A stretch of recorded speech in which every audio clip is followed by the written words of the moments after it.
Nearly a decade has come and gone since Skyrim's initial release, and with that we've been provided the unique opportunity to alter our game to our liking with the use of mods. For this video I've selected several recent mods that have had a permanent place in my load order. To cover a wider spectrum, no two mods I've selected belong to the same category. The first mod on the list is a water modification mod. If you're like me, you've been using realistic water 2 for years now, but that may just change with this next mod, water for E and B. This mod takes full advantage of the features offered by the E and B series and is therefore highly customizable, composed of 4K textures with an optional 2K version for users that require better performance. Depending on the style you're looking for, there's quite a few options for watercolor. There's a Nordic blue, which most closely resembles that of vanilla, the other being a tropical green, and lastly a mineral teal. An optional feature in this mod is the Waterfalls and Effects add-on. I highly recommend this feature, and I'm sure you'll understand exactly why when taking a closer look at these waterfalls. Continuing with the theme of water, we have Loki's Wade in Water. This is one of those mods that you didn't know you needed, but it may just have a permanent place in your load order. It is a simple SKSE plugin that causes player and actors to slow down upon entering water. This mod dynamically changes how slow your character moves depending on how far submerged you are. This is something that is standard in most games today. There's not much else to say about this mod, it just makes sense, and there's no reason not to have it. With that being said, it should be noted that this is the only mod on the list that is exclusively available for Skyrim Special Edition alone. Fans of the Witcher series will surely recognize this next armor set. We have the WitcherCorinthian Armor by Team Tau. This armor has a high level of attention to detail and truly does justice to the original. The armor comes in two different variants. What you're seeing now is the first variant. The other is a more rustic version, which I personally prefer. The armor comes fully equipped with physics and thus requires the HDT SMP framework. The mod is available for both versions of Skyrim, but the SE version alone comes with a female variant that fully supports body slide.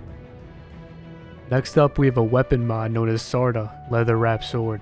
The 4K textures constructed for this sword are done beautifully. There's an incredible attention to detail on the blade that comes from its imperfections.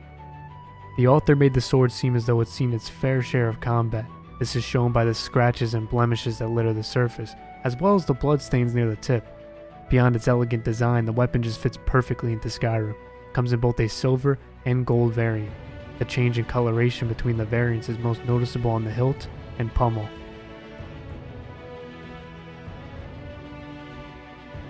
The next mod we're going to take a look at is Combat Gameplay Overhaul, or CGO for short.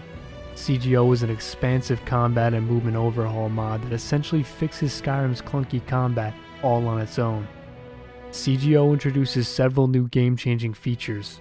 Firstly, one of my favorite features in this mod is grip changing. It enables the player to switch between one and two-hand weapon grips with a single press of a configurable hotkey. CGO also introduces a feature known as procedural leaning, which causes both the player and NPCs to lean while moving. It is more dramatic based on acceleration and turning speed. This mod adds dodge rolls as well that are far more responsive than any other dodge mod I've seen. The dodge rolls can be configured for stamina cost in the MCM, and you're provided the option to enable invincibility frames during the animation. Another feature added by this mod is mid-air combat.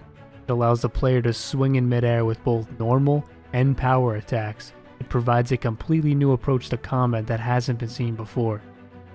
CGO adds new weapon animations in addition to reworking animations entirely by creating a separation between the lower and upper body animations to unlock movement during combat. For instance, if you move in the same direction that you started during a power attack, the animation plays on the whole body. But if you move in a separate direction during the attack, your legs will move in that direction while your upper body continues in its original direction. If there's any mods you think deserve a spot on this list, then let us know down in the comments section below. If you're new, consider subscribing, and as always, thank you for watching. See ya.